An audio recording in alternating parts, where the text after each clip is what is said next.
sebagai pengulangan bahwa ulama Ahlus Sunnah wal Jamaah telah memberikan keimanan atau al-iman itu suatu ta'rif atau pengenalan atau yang sering disebut dengan ta'rif syamil, di mana mereka menyebutkan bahwa keimanan itu adalah iqrarun tasdiqun bil qalbi wa iqrarun bil lisan. Yang dimaksud dengan keimanan adalah sesuatu yang termaktub dan diakui di dalam hati, kemudian dibenarkan oleh lisan. Lalu wa amalun bil arkan atau bil jawari, tuntutan amalan terhadap semua rukun Islam dan cabang-cabangnya.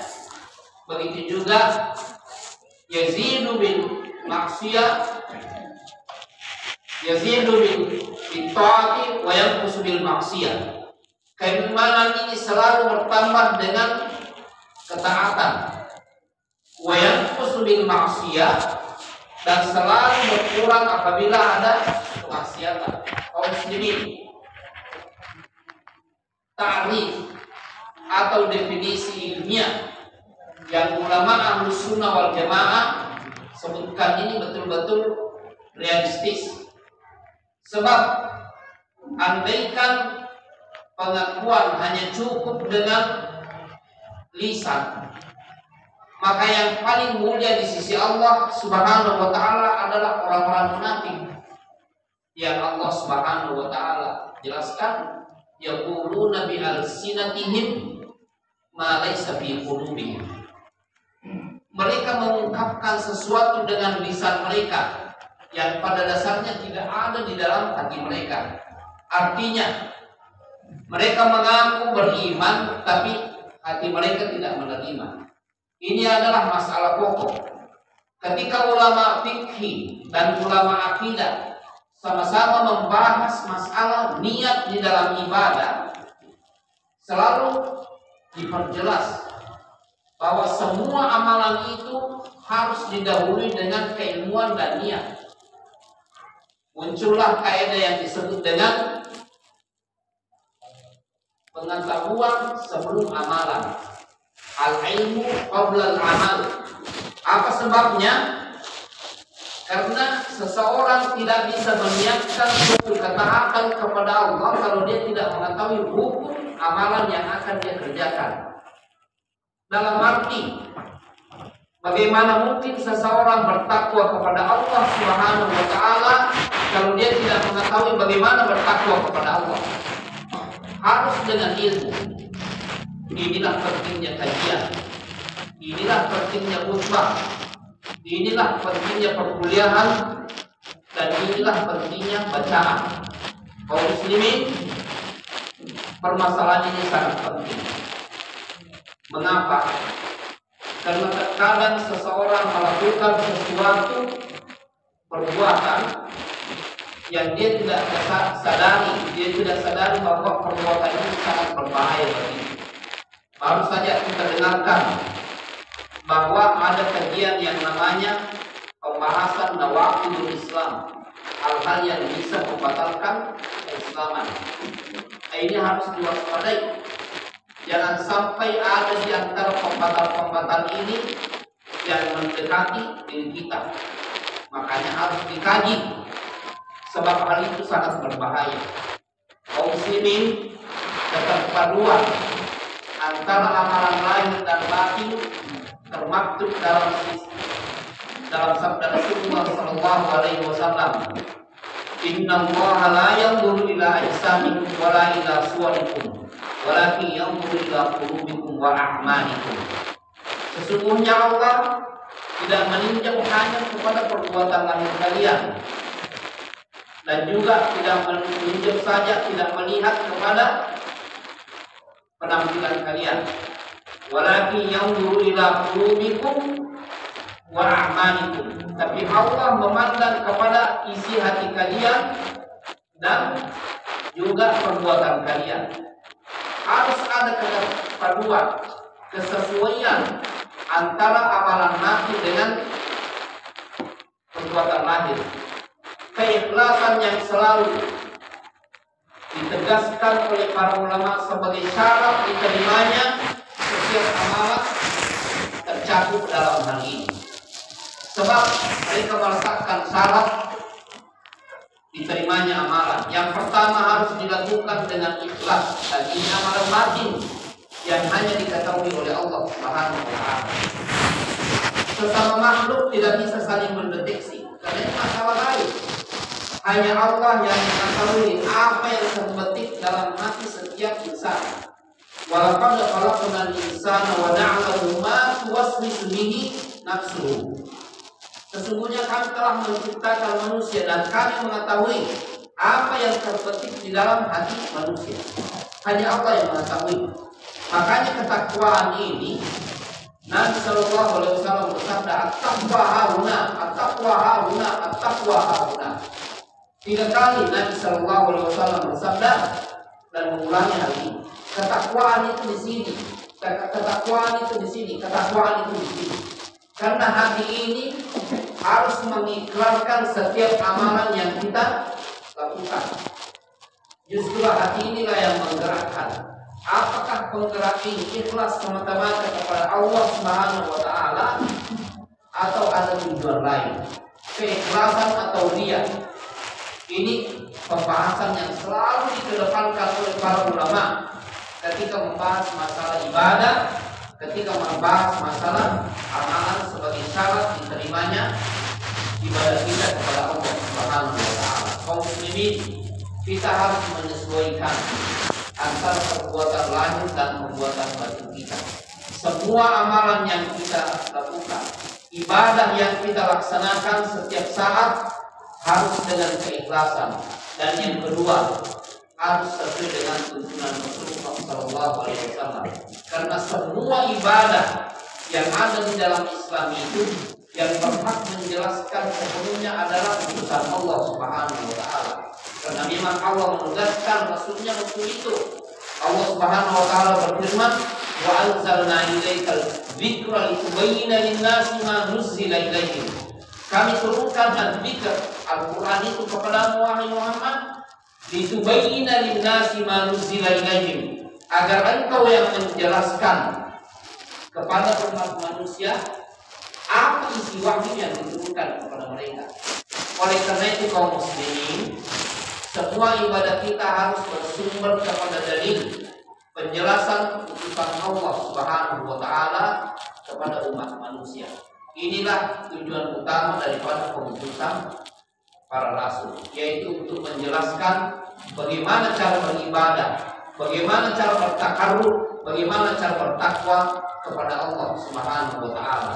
Aqulu ma tasma'un wa astaghfirullah li wa lakum min sa'iril muslimin wal muslimat fastaghfiruhu innahu huwal ghafur.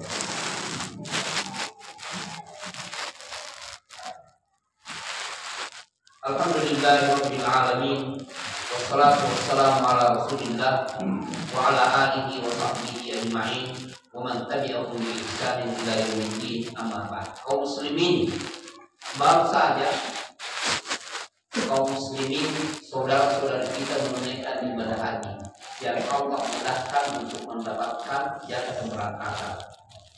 Sering kita mendengarkan haji mabrur. Semoga hajinya mabrur, semoga hajinya mabrur. Apa yang maksud dengan mabrur? Dan itu baik, diterima di sisi Allah. Di mana Rasulullah Sallallahu Alaihi Wasallam bersabda, al-hajjul mabrur laisa lahu jazaa'un illa jannah. Haji yang mabrur yang diterima di sisi Allah ini, yang dilaksanakan dengan ikhlas dan sesuai dengan tuntunan Rasulullah, mabrur itu tidak ada balasannya kecuali surga. Kaum muslimin, tidak ada yang menyangka semua yang beribadah haji dan umrah ingin hal itu tercapai. Tetapi ada tetapinya.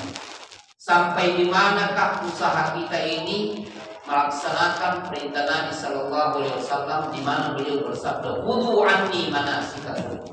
Pelajari dariku cara manasik kalian. Apakah gerak-gerik perbuatan kita secara batin sudah ikhlas kepada Allah sebelum berangkat? Apakah kita sudah berusaha menghilangkan semua kemungkinan adanya harapan untuk penilaian dari sesama makhluk atas keberangkatan ini? Karena ini membutuhkan keikhlasan. Yang kedua, saat menunaikan keberangkatan ini, ketika melewati miqat, apakah amalan kita betul-betul sudah sesuai dengan manasik yang diajarkan oleh utusan Allah yang bersabda, "Khudhu anni manasikakum."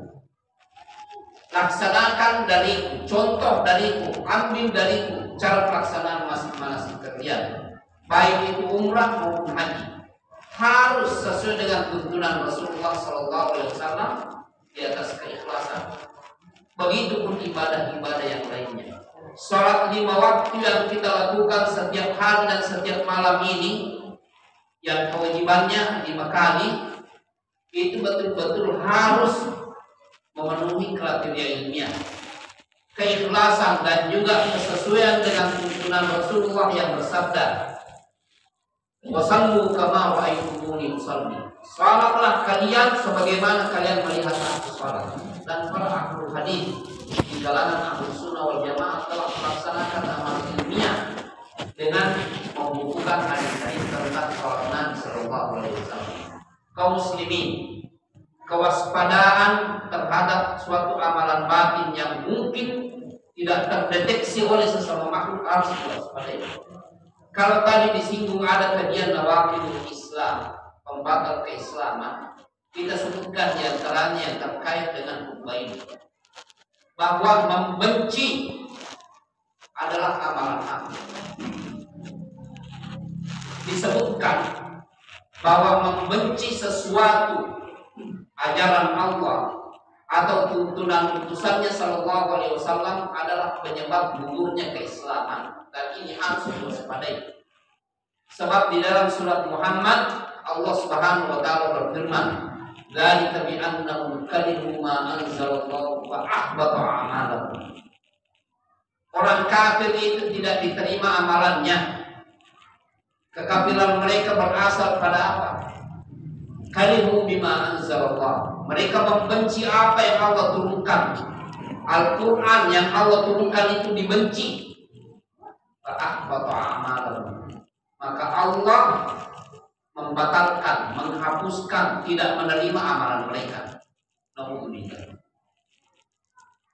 Kita harus mewaspadai, jangan sampai ada firman Allah, apapun bentuknya, yang kita tidak ketahui hikmahnya, lantas kita berani membencinya dalam hati.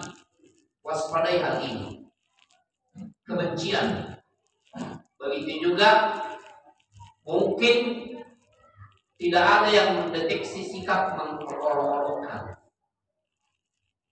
suatu ajaran tuntunan Nabi Sallallahu Alaihi Wasallam yang jelas-jelas perintah dalilnya dari Allah atau dari Rasulnya Sallallahu Alaihi Wasallam, lantas kita memperolok-olokkan, baik itu didengar oleh sesama makhluk atau tidak ada yang dengar, hanya Allah yang mengetahui. Termasuk pembatal keislaman, dan ini amalan batin. Jangan sampai hati kita itu memperolok, menganggap enteng, istihza ajaran Nabi Sallallahu Alaihi Wasallam apapun bentuknya. Karena Allah Subhanahu wa taala berfirman, "Qul abillahi wa rasulihi wa qul billahi wa ayatihi wa rasulihi kuntum tastahzi'un." Qul abillahi wa ayatihi wa rasulihi kuntum tastahzi'un. La ta'tadiru qad kafartum ba'da imanikum. Katakan wahai Muhammad, apakah terhadap Allah, terhadap ayat-ayatnya atau terhadap utusannya, Rasulnya Sallallahu Alaihi Wasallam, kalian memperolok-olok, kalian menghina, kalian menganggap enteng? La ta'tadiru, jangan minta maaf, jangan cari alasan. Qad kafartum ba'da imanikum, kalian sudah kafir setelah beriman. Oleh karena itu para ulama Ahlus Sunnah wal Jamaah selalu menjelaskan di dalam kitab-kitab ibadah dan akidah mereka perlunya menjaga hati ini Jangan sampai ada sesuatu di dalam hati kita yang terlintas dalam bentuk kemaksiatan yang bisa membahayakan syahadat kita, keislaman kita. Rabbana atina fid dunya hasanatan wa fil akhirati hasanatan wa qina adzabannar. Allahumma ighfir lil muslimina wal muslimat